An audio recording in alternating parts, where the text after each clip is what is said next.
Hola chicos, buenas noches. Hoy vamos a ver en esta clase la infección por el VIH y vamos a hacer un poquito de énfasis en las vías de transmisión.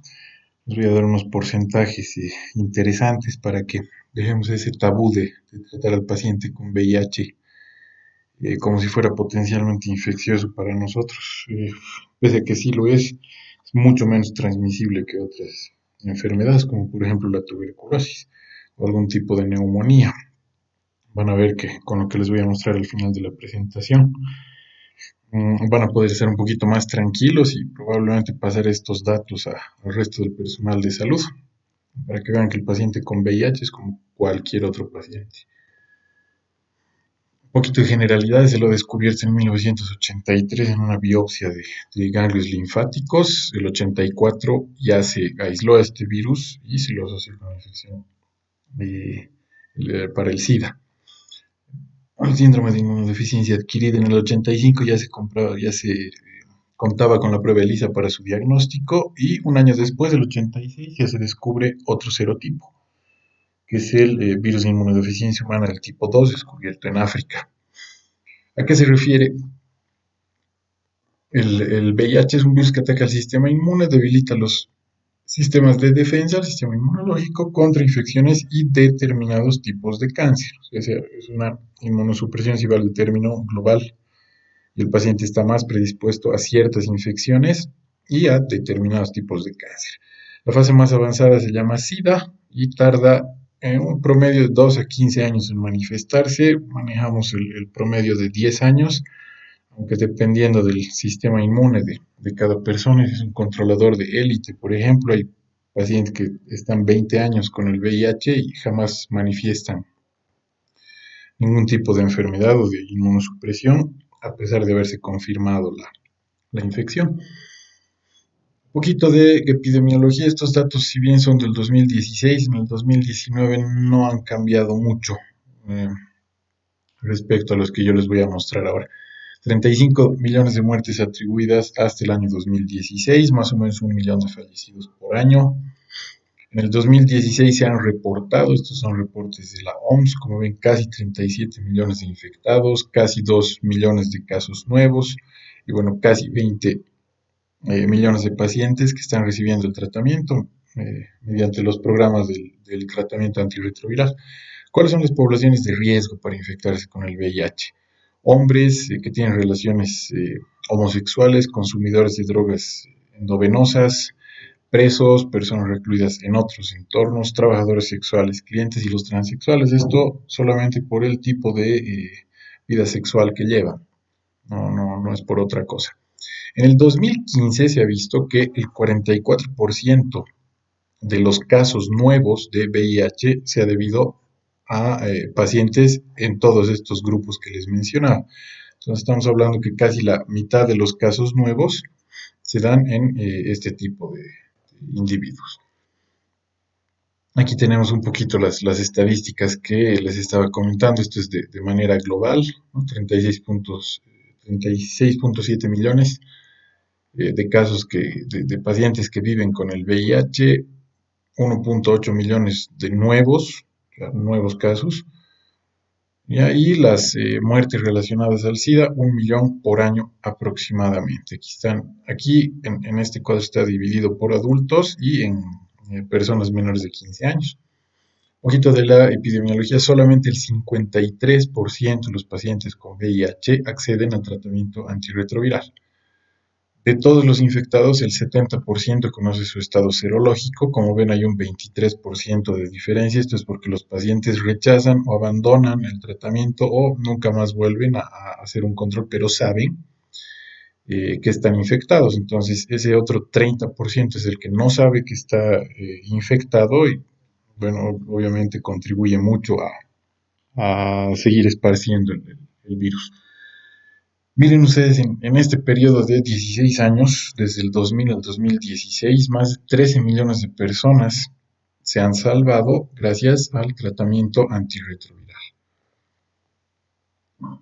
Aquí podemos ver estadísticas ya un poquito más por regiones. Aquí les comento lo de Latinoamérica.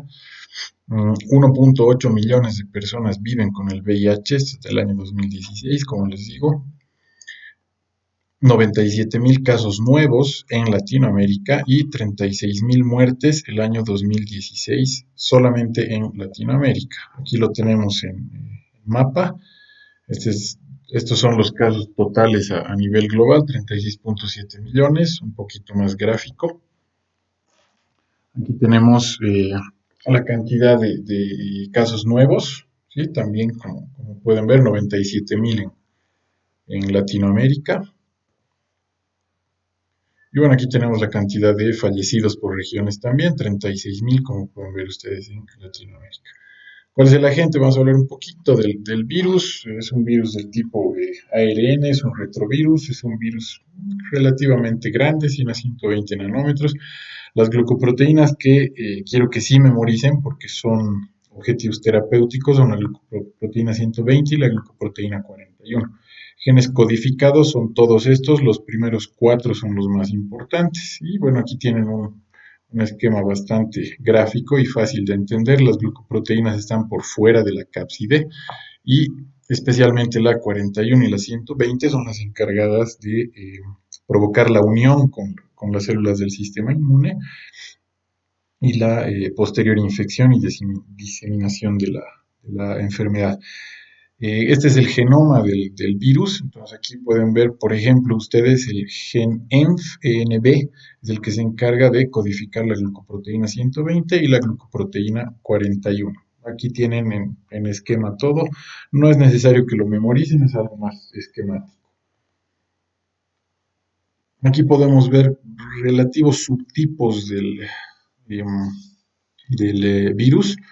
Y aquí estamos nosotros en Bolivia y como ven compartimos con Europa, perdón, aquí está Europa con los países nórdicos, aquí arriba, todo lo que es Norteamérica y Centroamérica. Buena parte de Sudamérica también tienen, entre comillas, el mismo serotipo, a pesar que prácticamente todos, excepto en África es el VIH del tipo 2, hay el tipo 1 también, pero prácticamente en el resto del mundo y todo lo verde que les mencionaba es el virus de inmunodeficiencia humana tipo 1.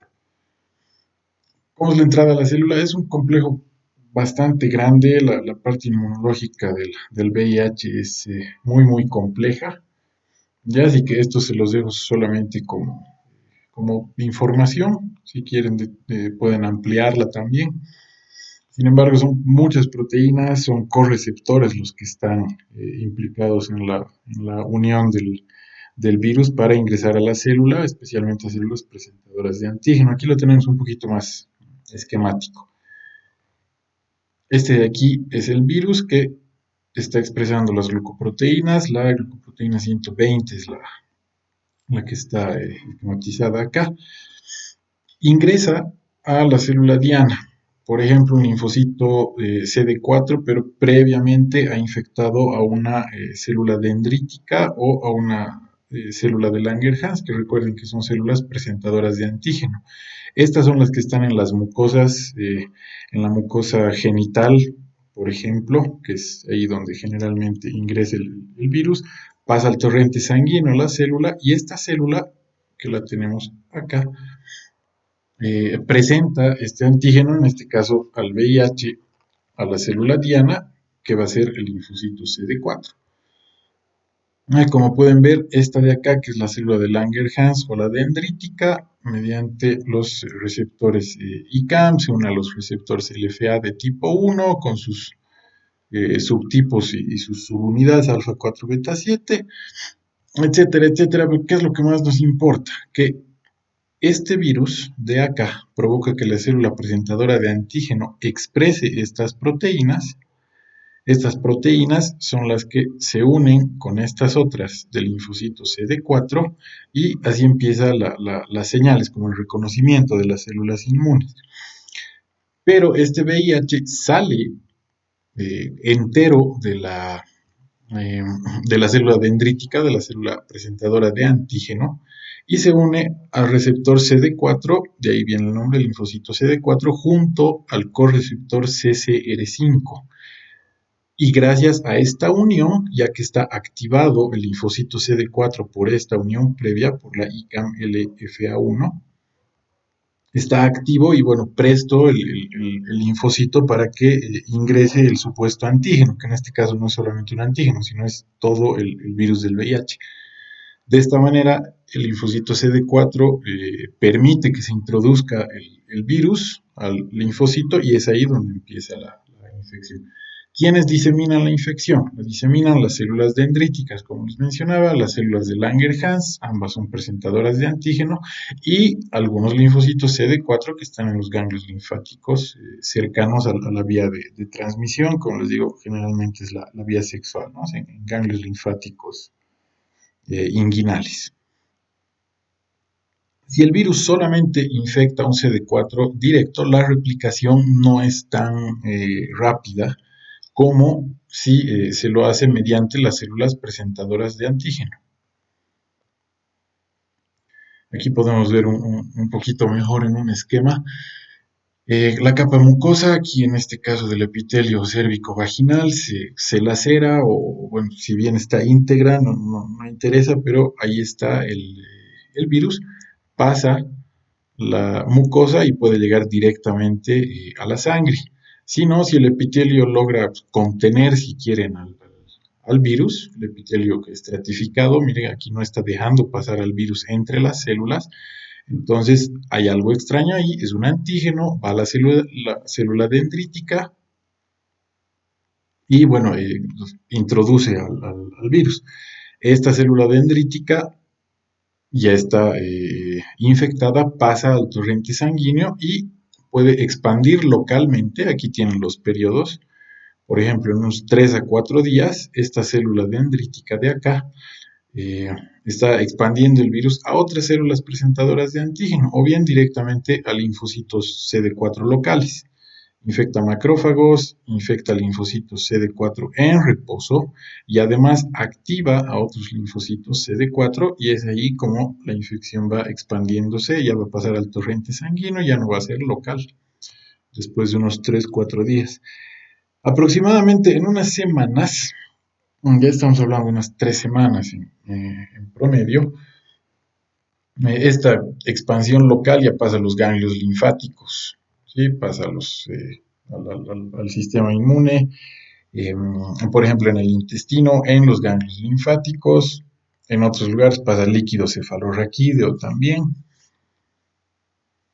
y en el plazo de semanas a años ya tenemos esta replicación en el resto del sistema inmune, ¿no? O sea, se va expandiendo exponencialmente. Como tenemos millones de células, millones de linfocitos, obviamente esto tarda.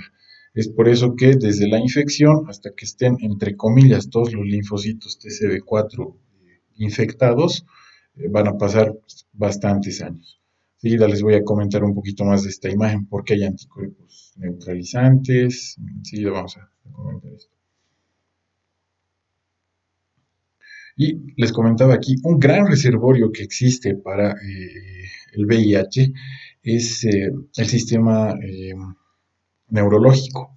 ¿Sí? Esta barra de acá representa la barrera hematoencefálica, el mecanismo de caballo de Troya que le llaman. Este linfocito CD4 que está infectado con el VIH puede pasar la barrera hematoencefálica y este CD4 se encarga de expandir la infección a nivel central en el cerebro, especialmente por la microglía. Se ha visto que la microglía es un gran reservorio para el VIH. Pese a que la carga viral esté indetectable, por ejemplo, en un paciente que ya esté con tratamiento antirretroviral, incluso se querían reportar casos como curados y resulta que no, porque el VIH estaba eh, dentro del cerebro, ¿no? Estaba en el sistema neurológico a nivel de la microglía. Entonces, llegado el momento, toda la microglía ya se infectaba y el VIH empezaba a salir desde la parte neurológica al torrente sanguíneo. Entonces eran pacientes que no estaban curados, eran pacientes en los que se había logrado controlar la infección, pero los antirretrovirales además no llegaban a pasar la barrera hematoencefálica. Así que es un reservorio bastante importante el sistema neurológico. Hay una respuesta humoral una vez que se infecta el paciente, no solamente tiene que ver con la respuesta adaptativa de tipo celular, sino también con respuesta humoral. El cuerpo logra generar anticuerpos contra la glucoproteína 41. Sí, efectivamente. Estas dos proteínas de acá del VIH, que son propias, la 120 y la 41, son glucosiladas. Entonces, eso se llama un escudo de glucano. O sea, este escudo de glucano no permite que los anticuerpos vayan a atacar directamente al virus. Obviamente esto va cayendo en porcentajes, ¿no? No son todos. Una parte presentará respuesta de anticuerpos y van a neutralizar a la glucoproteína 41, otros anticuerpos no van a lograr hacer eso, etcétera. Y, hay anticuerpos, los anticuerpos neutralizantes ya tardan además mucho tiempo en aparecer, pero solamente me neutralizan al 20% de, de los virus libres, ¿ya? Que no están dentro de las células. Entonces estamos hablando que un 80% por lo menos de los virus está infectando a otras células. Hay anticuerpos que se han sintetizado contra la glucoproteína 120, lamentablemente no han dado un buen resultado. Y este dato es sumamente importante y nos explica por qué es tan difícil encontrar una vacuna contra el VIH. Un individuo se infecta X día, digamos un 1 de noviembre, por darles el ejemplo. De aquí a 10 años, para el 1 de noviembre, va a tener millones de virus, pero ya no va a ser el VIH exactamente igual al que se ha infectado, sino que existe una variación genética del 10 al 16%. Sí, o sea, si tiene 1 millón de virus, lo vamos a poner un poquito en números, entonces 900.000 van a ser el mismo VIH, entre comillas, con el que se ha infectado, se va a hacer VIH idéntico, pero por lo menos 100.000 virus van a ser distintos. Entonces estamos hablando de una mutación y de una variabilidad genética inmensas y es por eso que no se puede lograr una vacuna ni una cura efectiva hasta el momento. Si ustedes recuerdan, los generales del sistema inmune son los linfocitos CD4 y ellos comandan, le indican a la célula infectada, la que reconocen como infectada, que cree citocinas, interferonas, interleuquinas, etcétera. Y bueno, así como vemos en este esquema con esas citocinas, probablemente la célula pueda superar la infección. Si en el VIH no tenemos a comandantes, tienen que venir otro tipo de células para hacerse cargo del sistema inmune, pero estas son un poquito más violentas, si me permiten el término, obviamente no es el correcto.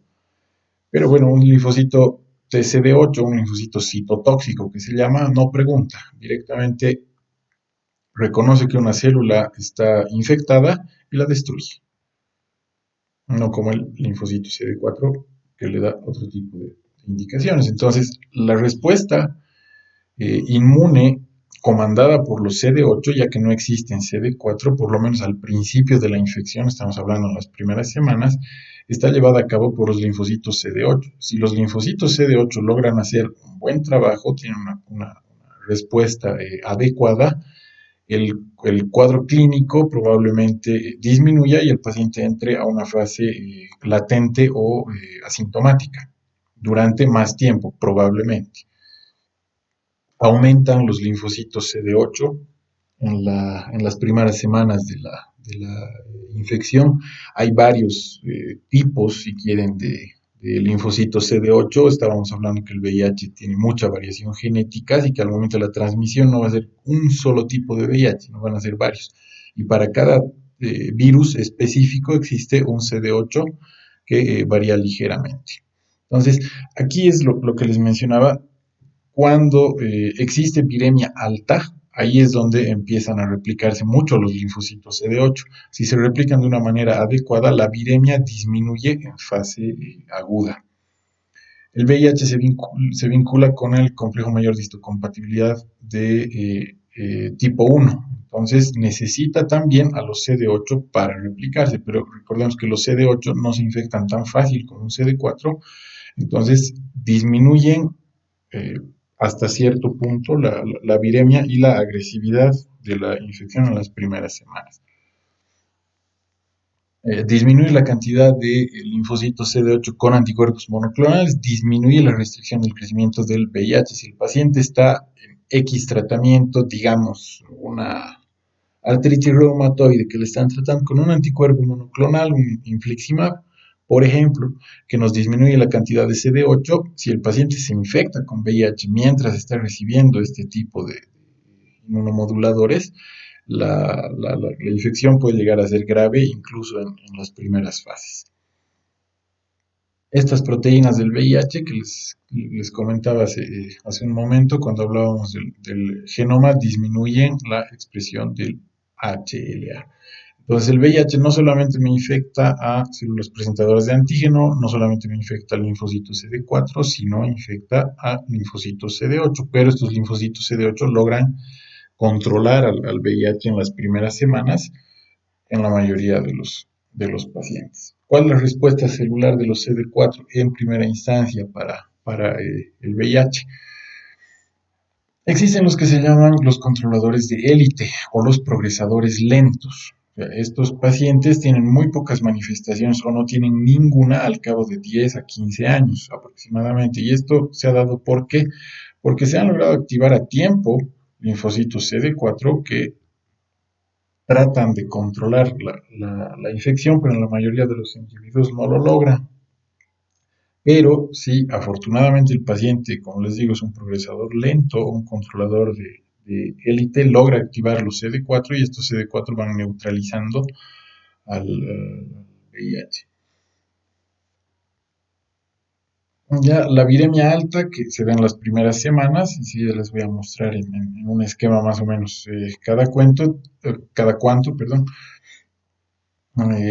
Esta viremia de las primeras semanas interrumpe la proliferación, o sea, no solamente va destruyendo CD4, sino que impide que se repliquen, así que disminuye la cantidad de CD4 y por lo tanto interleucina 2, que es la principal citocina de estas células. En el tejido linfoide también existe alteración, yo básicamente se los voy a resumir aquí. Disminuyen mucho los linfocitos CD4 y los linfocitos T helper 17, por lo tanto no hay quien coordine las respuestas inmunes. Y bueno, es así que, como les comentaba, en algunas semanas, unas 3, 6 semanas aproximadamente, el mismo tejido linfoide está predispuesto a más infecciones o por lo menos a no defenderlas como a enfrentarlas como debería. Ya esta parte del VIH es un poquito más inmunológica, no es tan importante la parte del tejido linfoide, ¿sí? Pero aumenta en cantidad el tejido linfoide, no en calidad. De hecho, incluso se fibrosan varios ganglios linfáticos y no tienen los linfocitos que deberían tener, pero especialmente disminuyen los CD4 y los helper 17. Acá más o menos tenemos en resumen lo que estábamos hablando, muy cortito. El VIH infecta a la célula, esta célula pasa al ganglio linfático, pasa directamente al torrente sanguíneo o bien a tejido local, ¿no? Y puede seguir varios caminos. Este linfocito o esta célula presentadora de antígeno que se haya infectado, o bien va a estar esparciendo el virus y cuando muchos virus lleguen a las células van a provocar su apoptosis, van a provocar la muerte, o bien van a mantenerse camuflados. ¿Ya? Y van a estar en forma latente. ¿Latente dónde? Latente en ganglios linfáticos, latente en todo lo que es el sistema inmune del sistema gastrointestinal, en intestino delgado y en intestino grueso, especialmente, que es gran cantidad de tejido linfoide, y lo que se llama el efecto transeúnte, lo que les comentaba de la barrera hematoencefálica. ¿Ya? Y así algunos linfocitos estarán replicando el virus para que el virus infecte a otras, algunos otros van a estar circulando por ahí y otros van a estar latentes. ¿Ya? Entonces hay de todo con las células infectadas por el VIH. En cuanto a los linfocitos CD4, no solamente el VIH se encarga de destruir a los linfocitos, sino también se encarga de disminuir su replicación y por lo tanto toda la respuesta inmune del tipo celular y todas las citocinas que están implicadas. Y esto no les voy a pedir que memoricen las interleucinas, qué citocinas aumentan, cuáles bajan, solamente quiero que sepan bastante bien. Aquí tienen algunos datos interesantes. Ya, por ejemplo, el paciente infectado con el VIH van a ir disminuyendo los linfocitos CD4 que están encargados de la defensa, por ejemplo, contra la tuberculosis, y esos CD4 van a sufrir apoptosis, van a destruirse antes, por ejemplo, que los linfocitos CD4 que están encargados de la defensa contra citomegalovirus. Sí, son algunos datos aislados que se les está comentando acá.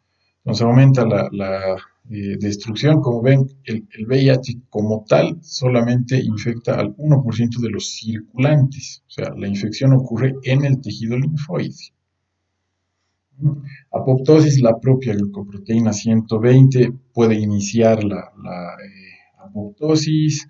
Si ustedes recuerdan cuáles son las proteínas de la apoptosis, la P53 y la FAS, en este caso la FAS aumenta mucho con los interferones también. Y bueno, estos dos inducen genes que van a provocar la apoptosis. BCL2, BCLXL también están implicados con la defensa de la apoptosis. Estos, por ejemplo, aumentan mucho eh, en pacientes con cáncer, y es por eso que las células cancerígenas no sufren la apoptosis que deberían. Entonces aquí disminuye. Y bueno, la renovación de linfocitos está deteriorada, que se destruyen y además no se reproducen como deberían. Hay descenso en la producción de los linfocitos CD4, ¿ya? Y estos CD4 que deberían estar en médula o que deberían estar circulando migran demasiado a los tejidos linfoides. O sea, crece el tejido linfoide, pero se fibrosa y es un tejido linfoide, entre comillas, inútil. O por lo menos que está disfuncionado, ¿no? Aquí tenemos un esquema. La verdad, este es bastante sencillo. Ingresa, así como les mencionaba, ¿no? El CD4, el correceptor CCR5, mediante la unión de la glucoproteína 120, y aquí es donde sí se han creado fármacos que se llaman inhibidores de la entrada. Por ejemplo, el Maraviroc. Entonces se fusiona. Hay también medicamentos inhibidores de la fusión. Aquí, lamentablemente, en Bolivia no los tenemos. Entonces ya entra todo lo que es el RNA del virus y se provoca la retrotranscripción. Y aquí vienen los fármacos inhibidores de la transcriptasa inversa, ¿no? Análogos de los nucleósidos, análogos de los nucleótidos, no análogos de los nucleósidos. Todos esos medicamentos actúan acá, ¿no? A nivel de la transcriptasa inversa. Una vez que se retrotranscribe el RNA del virus, se integra ya al núcleo. Y aquí existen los fármacos inhibidores de la integrasa, el dolutegravir. Por ejemplo, que eso ya contamos aquí en Bolivia con este medicamento. Todos los procesos de transcripción que ustedes ya conocen, ya han visto en bioquímica. Entonces, ¿cuál es el resultado de la transcripción? Ya son productos, ¿no? O, si vale el término, sale RNA del núcleo, o ya se empiezan a codificar proteínas en los ribosomas, ¿ya? Y aquí vienen los inhibidores de la proteasa, lopinavir, ritonavir, etcétera. Se ensamblan, ¿ya? Y ahí es donde sale un VIH maduro para infectar a otras células. Entonces, sabiendo todo este proceso de acá desde entrada, fusión, transcripción, integración, la transcripción, la secuenciación de proteínas, el ensamble, también es así que se han ido creando distintos grupos de fármacos para cada paso de la transcripción del VIH. Pero aún así, mire, con tantas familias de fármacos, aún no se puede curar el VIH. Este esquema dice exactamente lo mismo que el anterior, solamente que está un poco más bonito y en tres dimensiones. Este esquema es sumamente importante, muy, muy importante. Este esquema quiere decir casi lo mismo que el siguiente, con el siguiente les voy a explicar mejor. ¿Qué ocurre? El paciente se infecta, ¿no? Ha tenido el contacto sexual, ha tenido una transfusión no segura, ha sufrido un accidente, etc. Entonces, esta línea azul es la que me representa la cantidad de linfocitos CD4. Entonces, si ustedes ven de la semana 3 hasta la semana 10, la cantidad de CD4 disminuye, pero enormemente. El valor normal de los CD4 en una persona es de 1000 a 1200. Como ustedes ven, aproximadamente en 1050 lo tenemos aquí. Baja hasta 500 aproximadamente el recuento de CD4. Y eso coincide con la carga viral alta, que es esta línea de acá. Y como pueden ver, la viremia es sumamente alta en las primeras semanas, aproximadamente las 6 es la semana en la que existe más viremia. Es aquí donde viene lo que es clínicamente lo que se llama el síndrome de retroviral agudo, ¿ya? Y es aquí donde si la defensa del cuerpo del huésped logra controlar parcialmente la infección con los linfocitos CD8, la viremia va a caer. Y ya no va a ser tan importante al cabo de unas 10 semanas más o menos, como ya no hay tanto virus circulante, entonces los CD4 van a aumentar nuevamente hasta un valor entre comillas seguro por encima de 500 y el paciente entra en una fase de latencia clínica. Por eso hasta aquí hablamos en semanas y a partir de este numerito de acá del 1 ya estamos hablando de años. Entonces, en un promedio de 10 años, el paciente ya va a tener una caída de los linfocitos CD4, pero ya sumamente grave, es ahí donde van a empezar los síntomas constitucionales. El paciente va a el síndrome de constitución, síndrome constitucional o de consunción del VIH. Y bueno, con esta cantidad de CD4, obviamente está totalmente indefenso contra infecciones o algunos tipos de cáncer, a la par que la viremia aumenta. Pero recuerden que aquí la cantidad de virus mutados ya va a ser mucho más alta. Entonces, llegar hasta esto sin tratamiento ya es más complejo, porque el tratamiento no va a poder actuar en todos los tipos de VIH, vamos a poner tipos entre comillas, sí, pero la variación genética es sumamente grande. ¿Ya? Eso es lo que quiere decir este esquema. Este es el previo, que quiere decir lo mismo, ¿no? Esta línea que es la viremia, miren, 4 a 8 semanas, dice ahí, tenemos en el otro de 3 a 10, es un rango un poquito más amplio. Gran viremia entre el paciente en la fase latente, va a estar asintomático, en promedio unos 10 años, y a partir de los 10 años, en promedio para los pacientes, va a tardar entre 1 y 4 años en manifestarse el SIDA y bueno, con todas las complicaciones. Esta es la curva de los linfocitos CD4, coincide la gran disminución de CD4 con el pico de la viremia, vuelve a aumentar, aunque ya no a los valores que existían previamente, y van cayendo de a poco, hasta que llegan a un valor peligroso, entre comillas también, que es un 350 y el paciente entra en SIDA. ¿Ya? Y esta línea de acá, esto es lo que les mencionaba hace rato, esta es la distancia molecular desde el virus fundador. Miren, se ha infectado, digamos, con un tipo de VIH. Al cabo de los años, este VIH va mutando, mutando, mutando, mutando. Y miren, cuando el paciente ya está con SIDA, entonces son demasiadas diferencias, demasiados tipos de virus. Por eso es tan difícil controlar la infección a esas alturas. ¿Cómo se define el SIDA? El SIDA se define como un recuento de linfocitos CD4 debajo de 200, no importa si tiene o no manifestaciones clínicas. Por debajo de 200 ya se considera SIDA.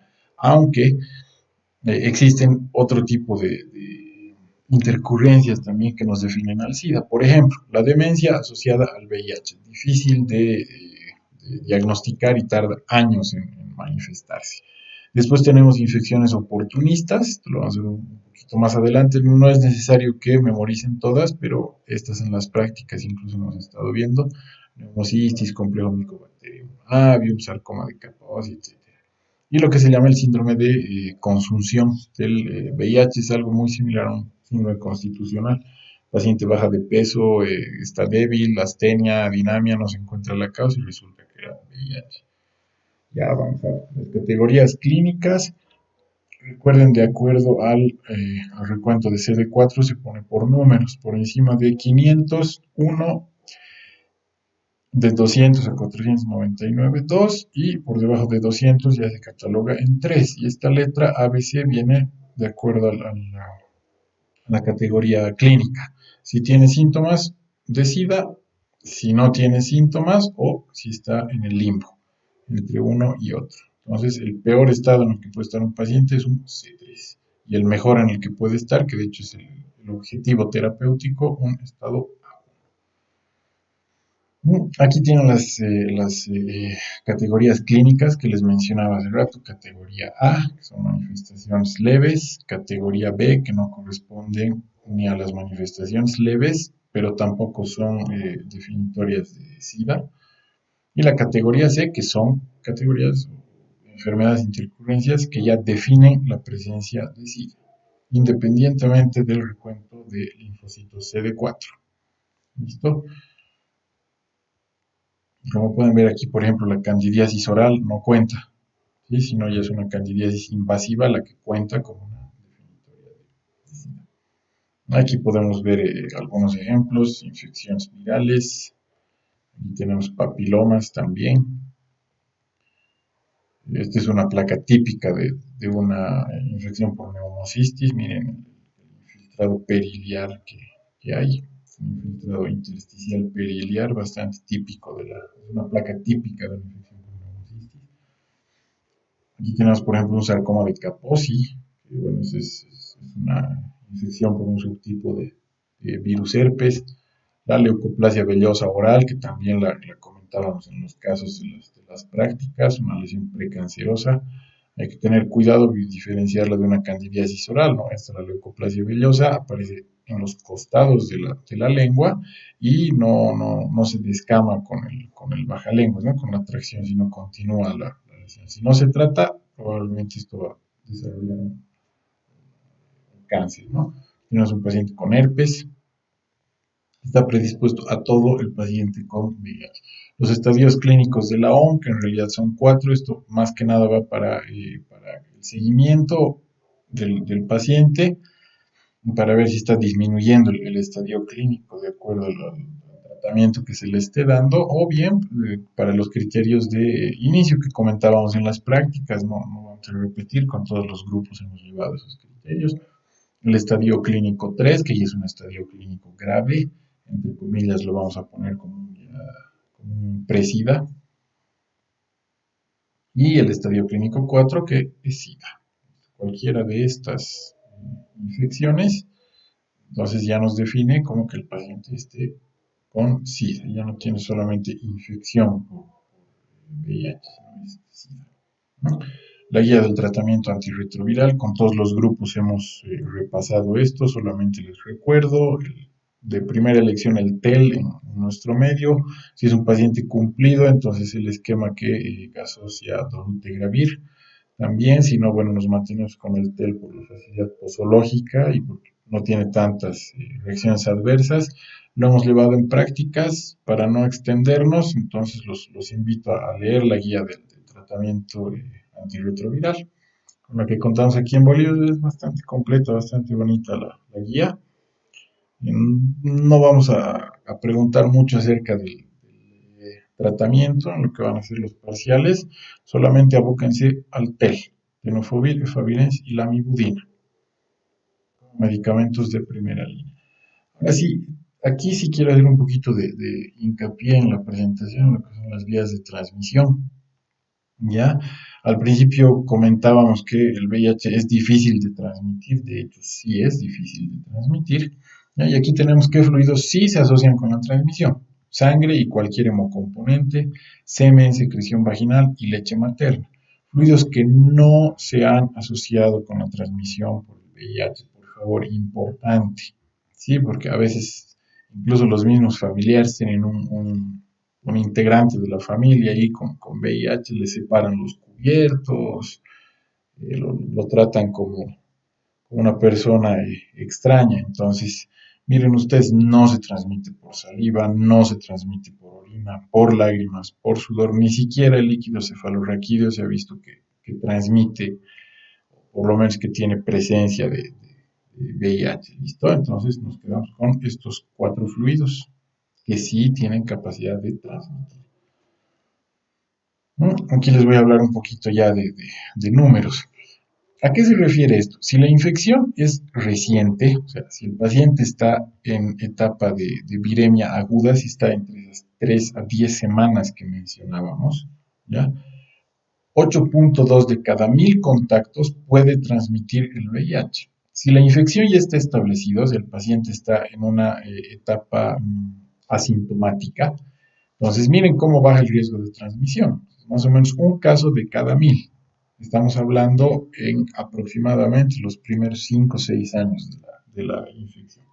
Cuando la infección ya está avanzada, y estamos entre los 6 y 10 años aproximadamente, ya tenemos un riesgo de 2.8 por cada 1000 contactos. Pero si es aguda, ya si se ha transmitido recientemente, estamos hablando de hasta las 3 semanas aproximadamente, cuando la viremia está más alta, el riesgo es de 1 en 50.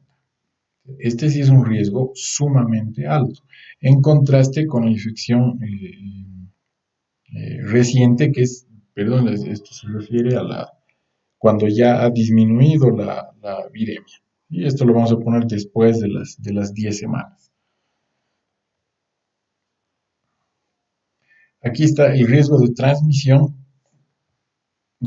sexual de acuerdo al tipo de coito, al tipo de relación sexual que exista. Obviamente esto depende mucho del estado del paciente que está con la infección. O sea, en qué etapa de la infección esté influye mucho en estos porcentajes que se les está comentando, ¿no? Entonces, si por ejemplo el paciente está bajo tratamiento antirretroviral, está bien controlado, hace los controles que debe, miren, tener un compañero, por ejemplo, vamos a poner una pareja estable, matrimonio, digamos, el riesgo de transmisión por año es de 0.27%, de acuerdo al tipo de relación sexual que se tenga, por ejemplo, una anal pasiva en un paciente bien controlado, ¿no? Les estoy hablando, es del 0.82%, son porcentajes bajísimos de transmisión.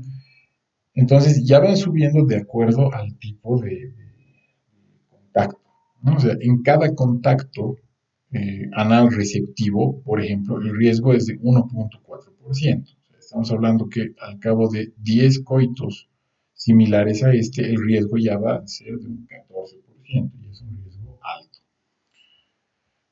En parejas que no se controlan, que no están bajo tratamiento, bajo seguimiento, y que obviamente no están con ningún método anticonceptivo de barrera, en un año, miren, el 40% va a contagiarse.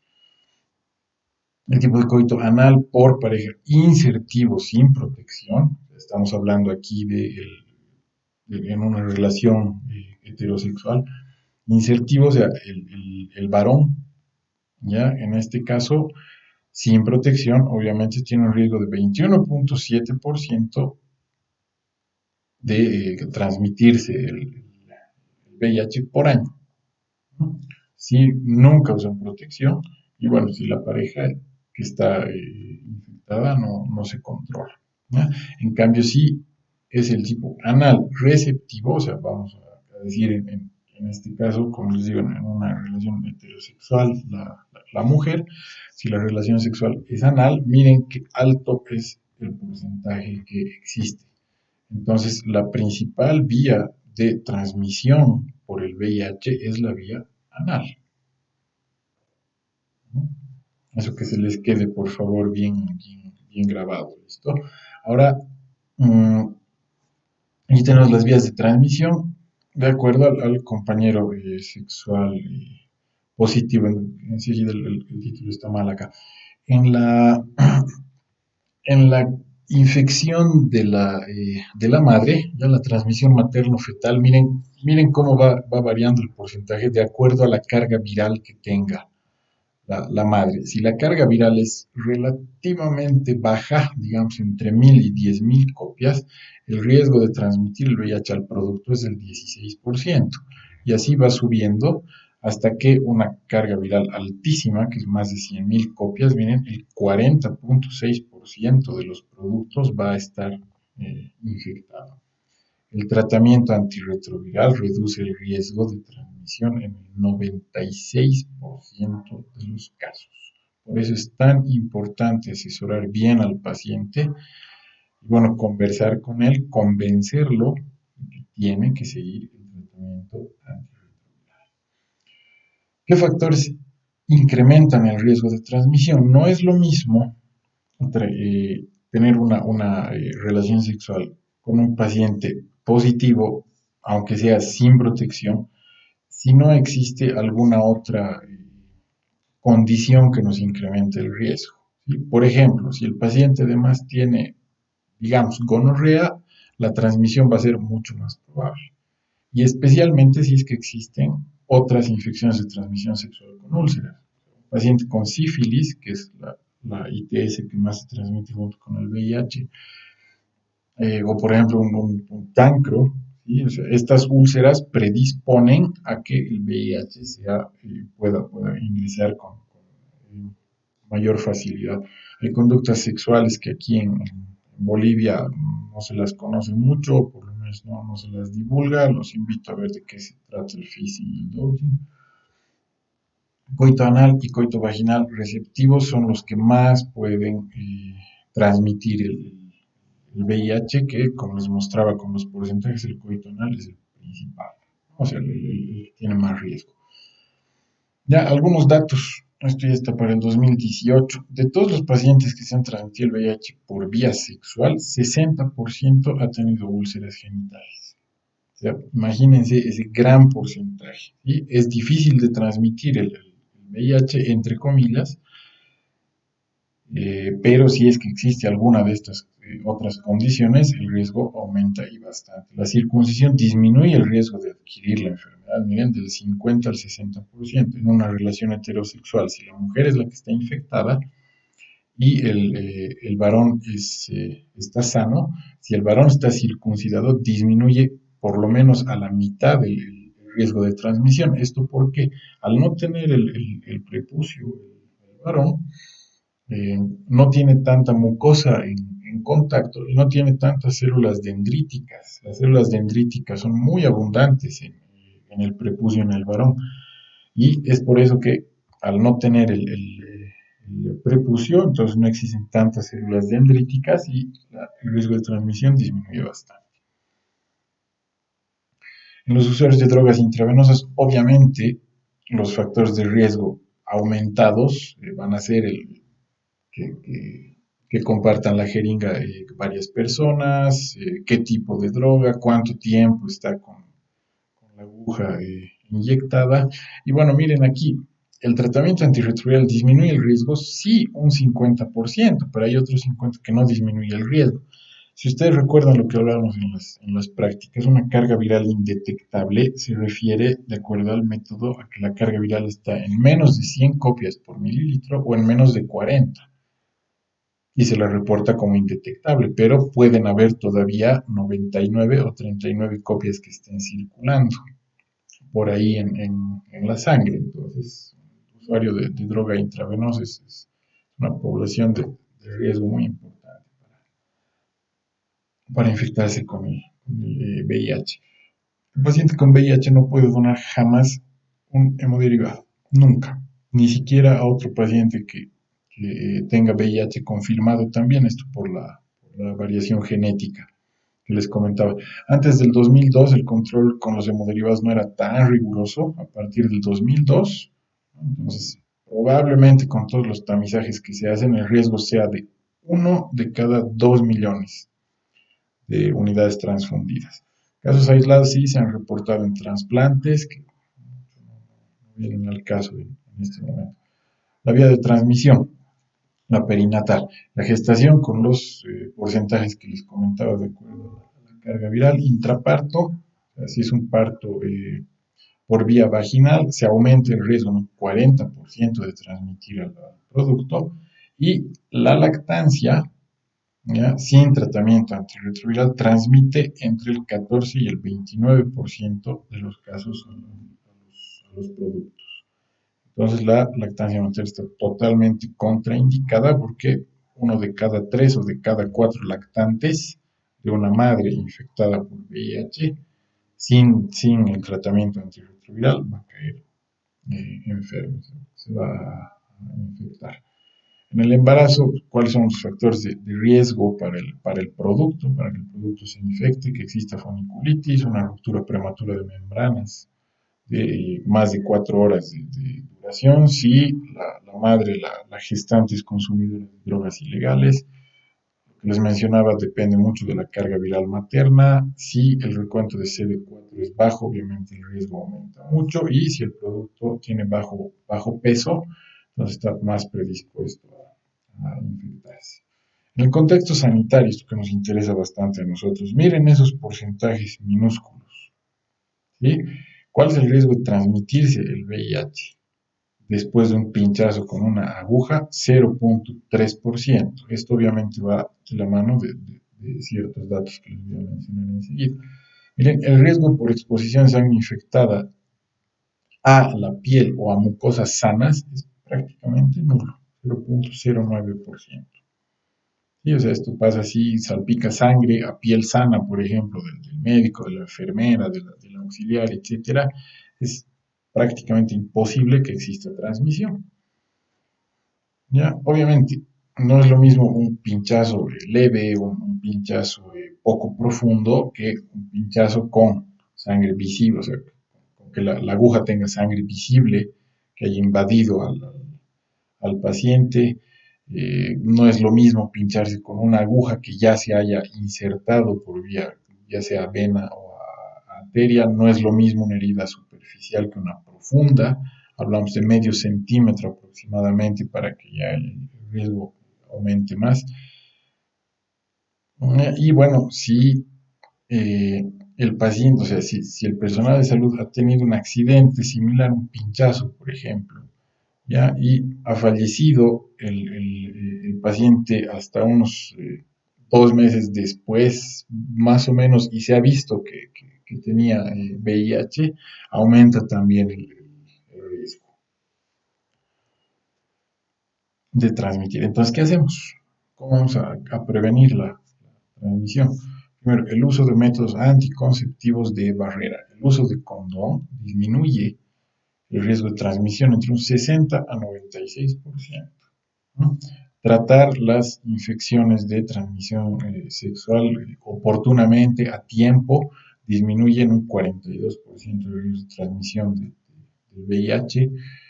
Practicar la monogamia, tener una sola pareja, ¿ya? Esto disminuye también bastante el riesgo de transmisión. La circuncisión, como les mencionaba, 50-60%. Tratamiento antirretroviral disminuye el riesgo de transmisión en un 96%. Estas son las medidas con las que tenemos que educar a la población para disminuir la transmisión del VIH. Obviamente no compartir agujas, es lógico. Ya, tomar las medidas de bioseguridad. Si ustedes recuerdan los 4 principios de la bioseguridad, uno de esos es la universalidad. O sea, se refiere que se deberían tomar las medidas de bioseguridad absolutamente con todos los pacientes, sabiendo o no si tiene VIH, confirmando o descartando totalmente que tenga. Hay que practicar el principio de la universalidad. Si todos practicamos las medidas de bioseguridad como se deben, ningún personal de salud debería contagiarse o no debería transmitirse el VIH. Lo que se llama la profilaxis post-exposición, pese a que son bajos los porcentajes, como les mencionaba, si uno por cualquier motivo ha tenido un pinchazo, algún accidente con los fluidos que transmiten el VIH, reporta eso como un accidente de trabajo y toma la profilaxis post-exposición, que bueno, eso comprende tomar TEL durante 28 días. ¿Ya? Y si el riesgo de transmisión era del 0,3% por un pinchazo, tomando esta profilaxis post-exposición se disminuye además un 81%. O sea, inmediatamente se tenga el accidente, se lo reporta, la profilaxis post-exposición es gratuita, se toma por 28 días el TEL y disminuimos muchísimo, muchísimo más la probabilidad de transmisión. El tratamiento antirretroviral durante el embarazo, miren, en 2/3 nos disminuye el riesgo de transmisión. Está totalmente contraindicada la lactancia materna durante el embarazo, aunque reciba tratamiento antirretroviral y la madre esté bien, bien controlada, está totalmente contraindicada la lactancia materna. ¿Ya? La educación. ¿Sí? Una sociedad educada es una sociedad que disminuye mucho la cantidad de transmisión por el VIH. Estos porcentajes obviamente son bueno, de países educados, ¿sí? Con una sociedad que está bien, bien educada. Listo chicos, entonces eso sería todo por hoy, la parte del VIH. No vayan mucho a lo molecular, sino se les van a preguntar especialmente de estos últimos datos y tengan en cuenta que el VIH no solamente afecta a los linfocitos CD4, sino que afecta a la parte humoral, afecta a los CD8, afecta a los linfocitos helper, afecta al tejido linfoide, a las células presentadoras de antígeno. Y bueno, ya sabiendo estos porcentajes, espero que eh, puedan transmitir a los colegas que el riesgo de transmitirse el VIH no es tan alto como se cree. Obviamente hay que tener cuidado.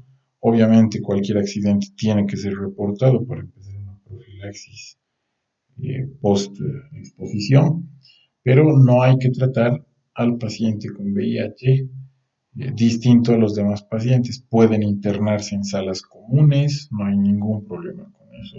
No tienen por qué estar enterados todo el mundo y ponerle un cartel, no, paciente con VIH. Eso no se debería hacer desde ningún punto de vista. Listo, chicos, espero que les sirva y bueno, hasta la próxima.